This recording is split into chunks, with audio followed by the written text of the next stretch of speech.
Okay, so today we're going to take a deep dive into some pretty major news coming out of France. It's this legal ruling that just came down against Marine Le Pen. Yeah, big news. Yeah, and we're going to be looking at a report from TF1 INFO. It's on YouTube. Okay.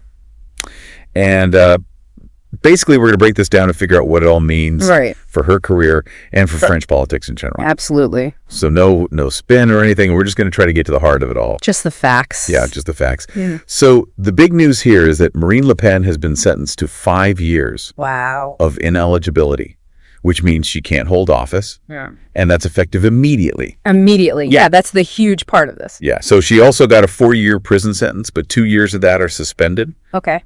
And then the other 2, she'll be under house arrest with an electronic bracelet. Interesting. And on top of all that, she has to pay a €100,000 fine.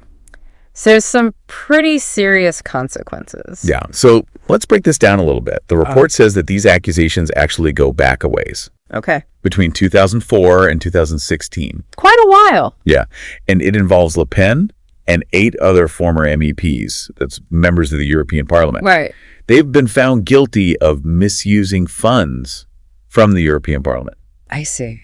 And the accusation is that they were using this European money to pay people who are really working for the National Rally Party. Okay, so using EU funds for their own party. Yeah, back in France. Gotcha. And the court is saying that all of this misuse adds up to over €4 million. Wow, that's a lot. Yeah, and the thing that's really got everyone's attention is this execution provisoire. Yeah. It means immediate execution of that 5-year ineligibility. Right. So even though she's still a member of the French Parliament, she can't run for any other office right now. Yeah, so big implications there. Yeah, the news report actually describes a pretty dramatic scene in the courtroom. Really? They said that Le Pen was visibly upset, shaking her head, and then she just left. Oh, wow. Before the judge even finished reading the whole sentence. So she walked out. Yeah. And they said she didn't talk to any reporters when she left the courthouse, or even when she got back to her party headquarters. Interesting. And the presiding judge was pretty blunt, saying that Le Pen was at the heart of this system of misused funds, and that she made all these hiring decisions without talking to other MEPs. I see. And the judge also said there was no doubt that public funds were misused. So very strong wording from the court. Yeah. Very strong. And it wasn't just Le Pen who got convicted. Right. The report says that 24 people in total were found guilty. Okay. And there were a couple of examples that show just how different the sentences were. Okay. So Thierry Ligier, he's been Le Pen's bodyguard for a long time. Right. He got a 12-month suspended prison sentence and a 2-year ban from holding office. Okay, so he can't hold office either. Right. But then there's Louis Alliot. He's the vice president of the National Rally. Mm-hmm.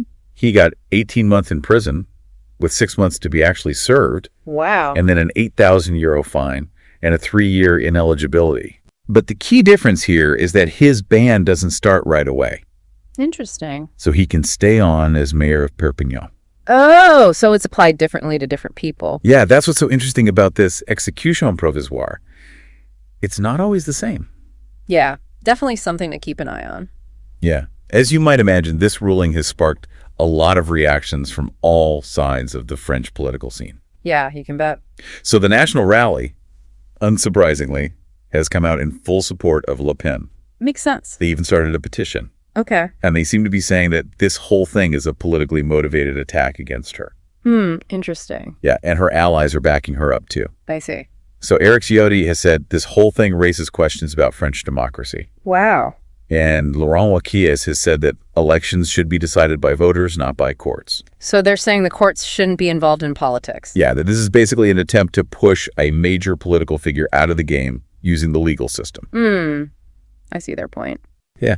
And what's interesting is that this whole idea of a politically motivated attack plays right into how the National Rally usually presents themselves. How so? They always say that they're being unfairly targeted by the establishment. Right, so this just adds fuel to that fire. Exactly. Makes sense. But then on the other side, you have people in the presidential camp and on the left who are calling for everyone to respect the court's decision. Right. They're pointing to the facts of the case and saying that due process was followed. Okay. They're stressing the importance of having an independent judiciary and upholding the rule of law in France. So two very different perspectives. Yeah, and the government officially hasn't said anything directly. Interesting. The report says that's probably a deliberate move to seem neutral, Smart. But then you have Francois Bayrou, who reportedly said he's worried about the ineligibility taking effect immediately. And there are people on the left who also disagree with the idea of no immediate appeal against this specific part of the ruling. So even among people who don't support Le Pen, there are concerns about how this was done. Yeah, exactly. So with this ban on running for office, the big question now is who might take her place? Right. Who's next in line? Yeah, at least for the time being. And the name that keeps coming up is Jordan Bardella. I've heard that name. Yeah, he's a pretty prominent figure in the National Rally. Okay. So with Le Pen out of the picture, at least for now, it makes sense that people are looking at him as a possible successor. Yeah, he's a rising star in the party. And the report even mentions that Le Pen herself has said that Bardella could run for president one day. So she sees his potential. Yeah. So it'll be interesting to see how this all plays out within the National Rally. Yeah.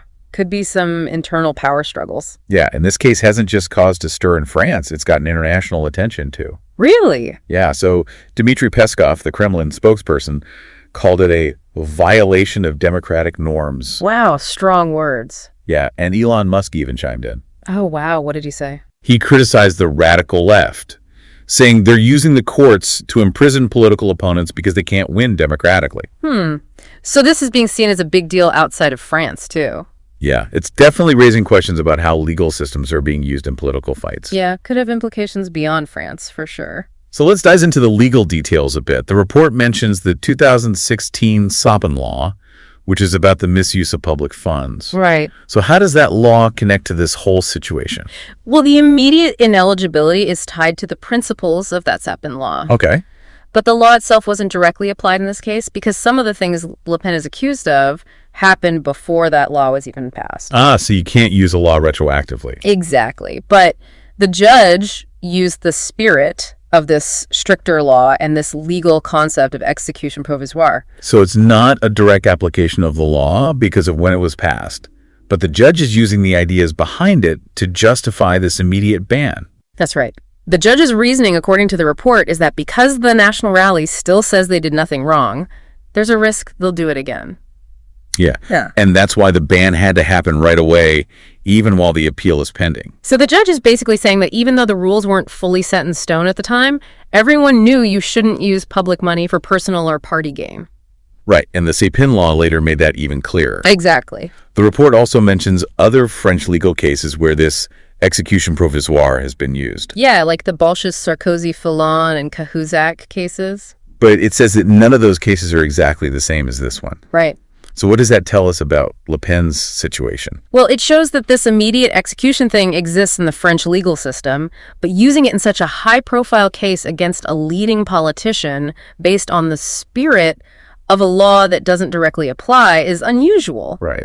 And it definitely opens the door for legal challenges. So it's not a clear-cut case. No, not at all. And the fact that there's no perfect precedent really highlights how significant and maybe even unprecedented this is. Yeah. And, historically, this whole idea of using the spirit of a law has been controversial in France. Why is that?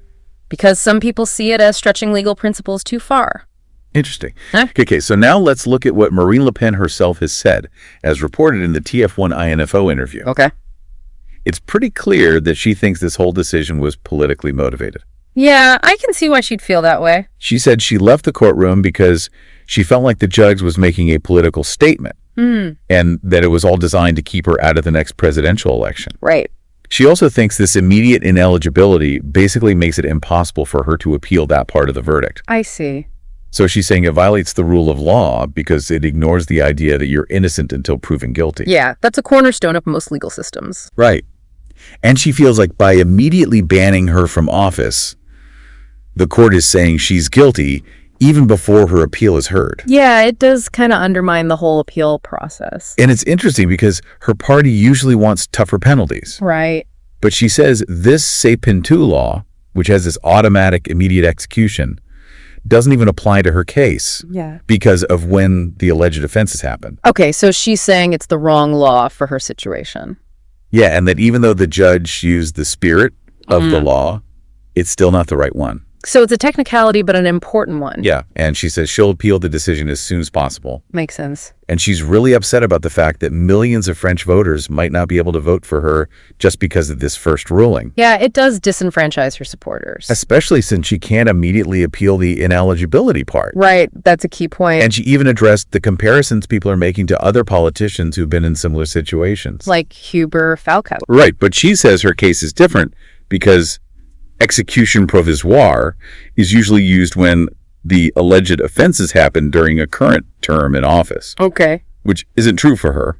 So she's saying the usual reasons for immediate ineligibility don't apply to her. Right, and she keeps saying that this is all about stopping her from becoming president. That's her main argument. Yeah, she's adamant that she and her party are innocent and that this whole thing is politically motivated. Okay. She says it all stems from some administrative disagreement with the European Parliament and that there was no personal enrichment involved. So no one got richer from this. Exactly. And she's trying to make it clear that this wasn't about corruption or personal gain. Right. Framing it as a bureaucratic issue. Yeah, and she also explained the difference between accredited parliamentary assistants who work in Brussels Right. and local assistants who work in France. Okay. And she argues that it's normal for local assistants to do political work for their elected officials. So that's a key part of her defense. Wow. Yeah, she's saying that what her local assistants were doing was totally legitimate and necessary to support her work. So she's blurring the line between party work and parliamentary assistance. Yeah, and that's at the heart of the accusations against her. I see. But despite this conviction, she says she's going to fight this legally so she can run in the 2027 election. Wow, so she's not giving up. Nope. And she even quoted General de Gaulle. Really? Yeah, she said, the Supreme Court is the people. Interesting. Basically saying that it's undemocratic for the courts to interfere in a major election. That's a powerful statement. Yeah, by bringing up de Gaulle, who's a huge figure in French history, she's really questioning the legitimacy of the court's decision. Right, and rallying her supporters. Exactly. And she also said she won't even think about asking for a presidential pardon. Not even considering it. No, because she says the legal process is still going on, and she thinks she'll win her appeal. So she's confident. Yeah. And she also pointed out that other opposition figures have had similar problems with the European Parliament, suggesting that this is part of a bigger pattern. Okay, so she's not the only one being targeted. Right. And in the end, she made it very clear that this conviction doesn't mean she's leaving politics. Oh, wow. And she said that this feeling of injustice is actually making her even more determined to fight. So this has made her stronger. Yeah, so even though this is a big legal setback, she's showing everyone that she's not going anywhere. It's certainly a complex situation. Yeah, and it's incredibly politically charged, too. Absolutely. The immediate takeaway is that Marine Le Pen has been convicted and can't run for office right now. Right. And that's caused a lot of political turmoil and legal debate in France. Yeah, and it's hard to know what will happen next because you have the court's decision on one hand, Right. and Le Pen's strong denials, and her plan to appeal on the other. A lot of uncertainty. Definitely. And it really makes you think about the relationship between the rule of law and the consequences for a major political figure, Yeah. and how all of this could affect the upcoming presidential election in France. Big implications. So this whole situation raises a really important question for all of us. Okay, what is it? What does this tell us about the connection between law and politics in a democratic society? And how might this specific case with the immediate ineligibility based on the spirit of a law shape future political battles? Yeah. And how do we balance the power of the courts with the will of the voters? Lots to think about. Yeah, it's a critical issue to consider as we watch this unfold. Absolutely. So thanks for joining us for this deep dive. Yeah, thanks for having me. And we'll be back with more soon. Looking forward to it.